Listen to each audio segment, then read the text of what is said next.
Reliance industries Mukesh Ambani की leadership के 20 साल पूरे होने का जश्न मना रहा है। इन 20 सालों में रिलायंस इंडस्ट्रीज ने कामयाबी की नई मिसाल पेश की है। मुकेश अंबानी ने सफलता की एक ऐसी लकीर खींच दी है कि उसके पार कोई निकल पाना बहुत ही मुश्किल साबित होगा। इनफैक्ट इसके करीब आना भी कईयों के लिए मुश्किल ही साबित हो रहा है। और मुकेश अंबानी की लीडरशिप में निवेशकों के लिए भी इस कंपनी ने खूब सारी वेल्थ भी क्रिएट की है। इन बेमिसाल 20 सालों का सफर कैसा रहा है, इसी पर हम करेंगे चर्चा। मेरे साथ अनुज है, देवेंद्र चौकसी को भी हम जोड़ रहे हैं जो इस कंपनी को काफ़ी समय से ट्रैक करते आए हैं, और साथ ही साथ मेरे सहयोगी सुमित। और सुमित, इनफैक्ट इस चर्चा को शुरुआत करते हैं, इस पूरे सफ़र को मैप कीजिएगा। 20 साल पहले जब इस कंपनी की कमान दरअसल मुकेश अंबानी के हाथ में आई थी, तब से लेकर अब तक ये सफ़र कैसा रहा है? देखिए, देश की सबसे बड़ी कंपनी रिलायंस इंडस्ट्रीज की जो कमान है वो 20 साल पहले श्री मुकेश अंबानी सामने ली थी, और तब से लेके अब तक वंडर्स क्रिएट हुए हैं इस कंपनी के साथ, ग्रुप के साथ। और ना केवल शेयर होल्डर्स की वेल्थ में एक इजाफा होता हुआ दिखाई पड़ा है, लेकिन इकोनॉमी के साथ भी बढ़ता हुआ दिखाई पड़ा है। तो बहुत सारे आंकड़े जिनकी शुरुआत आप देखेंगे।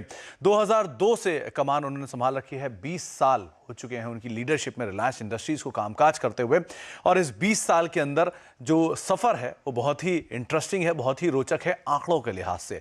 तो 20 साल में आय, मुनाफा, नेटवर्थ, असेट, मार्केट कैप, इन सब में डबल डिजिट की ग्रोथ जो है वो आते हुए दिखाई पड़ी है। कैसे ये ग्रोथ रही, कुछ आंकड़े आपकी स्क्रीन पर आते हुए दिखाई पड़ेंगे। सबसे पहले रिलायंस इंडस्ट्रीज की मार्केट कैप 2002 में जहां करीब करीब 42,000 करोड़ रुपए के आसपास थी, वो अब रफली 18 लाख करोड़, ये एक आंकड़ा पहुंचता हुआ दिखाई पड़ा है। 21% की CAGR की ग्रोथ यहां पर आते हुए दिखाई पड़ी है। इस तरह के जाइंट नंबर के साथ कंपनी ग्रोथ दिखा रही है पिछले 20 सालों के सफर के अंदर। इतना ही नहीं, इसके अलावा अगर आप मुनाफे के नंबर पर नजर डालेंगे तो जहां एक समय पर ये पहले कंपनी की जो आय है 45,000 करोड़ रुपए के आसपास का आंकड़ा सन 2001-2 में होता था, जो अब करीब करीब 8 लाख करोड़ पहुंचता हुआ दिखाई पड़ा है। यानी कि 15-15.5% की ग्रोथ यहां पर भी होते हुए दिखाई पड़ी है।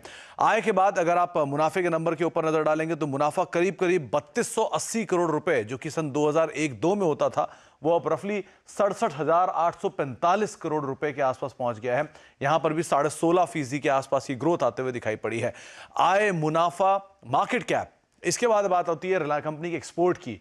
11,200 करोड़ का एक्सपोर्ट 2002 में अपने आप में काफी बड़ा फिगर था, लेकिन अब करीब करीब 2.5 लाख करोड़ से ज्यादा का एक्सपोर्ट होता हुआ दिखाई पड़ा है, जो कि 17% की ग्रोथ से बढ़ता हुआ दिखाई पड़ा है बीते 20 सालों के दौरान।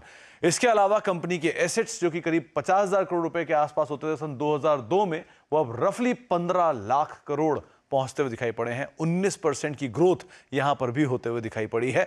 इसके अलावा अगर आप कंपनी के नेटवर्थ की बात करेंगे, जो करीब करीब 27,000 करोड़ रुपए के आसपास, 28,000 करोड़ रुपए के आसपास होती थी सन 2002 में, वो अब 6.5 लाख करोड़ पहुंच चुकी है। 17% की CAGR यहां पर भी हमने देखी है। तो सभी आंकड़ों में आय, मुनाफा, मार्केट कैप, एसेट और नेटवर्थ, इन सब में ही करीब करीब 15% से 20% या 21% के आसपास ही ग्रोथ होते हुए दिखाई पड़ी है।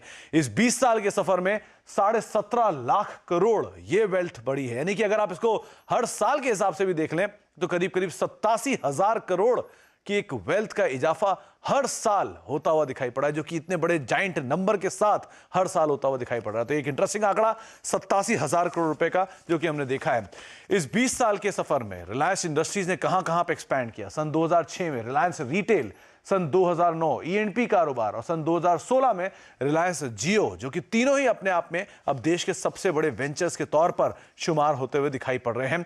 इसके अलावा लीडरशिप के 20 सालों में कंपनी ने रिफाइनिंग, पेट्रोकेम कारोबार की आय के अंदर एक बड़ी ग्रोथ देखी है। कई गुना ये कारोबार जो है वो बढ़ता हुआ दिखाई पड़ा है। जहां पर सन 2002 के अंदर एक रिफाइनरी थी, 2009 के अंदर दूसरी रिफाइनरी जैसे मेगा एक्सपेंशन को कंपनी ने एग्जीक्यूट किया।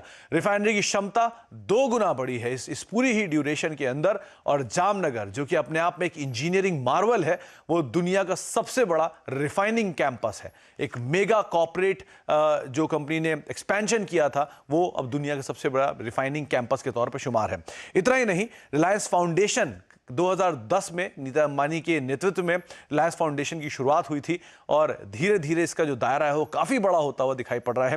करीब करीब 6.5 करोड़ लोगों को इस फाउंडेशन के जरिए मदद की गई है अब तक, और अलग अलग अंतराल में, अलग अलग सिचुएशंस में यहां पर यह हेल्प होते हुए दिखाई पड़ी है।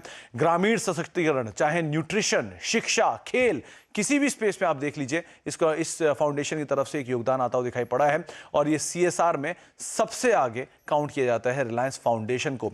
इसके अलावा अगर आप कुछ और मेगा एक्सपेंशंस की बात करेंगे, अलग अलग सेक्टर, सब सेक्टर की बात करेंगे, तो कौन नहीं भूल सकता रिलायंस की जो टेलीकॉम क्रांति है उसे।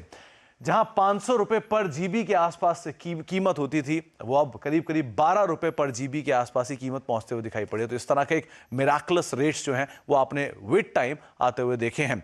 इसके अलावा जो डेटा क्रांति है, एक जमाने में 150वें पायदान पर देश की रैंकिंग होती थी डेटा में, आज दुनिया के पहले पायदान पर पहुंचते हुए दिखाई पड़ रहा है। तो ये इस तरह की ग्रोथ डेटा के मामले में देखिए, इंडिया वर्ल्ड की लार्जेस्ट टेलीकॉम मार्केट्स में से एक है डेटा के लिहाज से भी।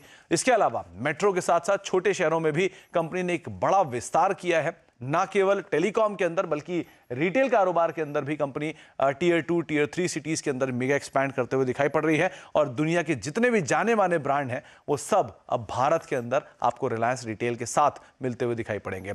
ये तो रही एक्सपेंशन की बात, लेकिन आगे का future plan, new energy business के ऊपर 75,000। इनफैक्ट मैं डिटेल में बात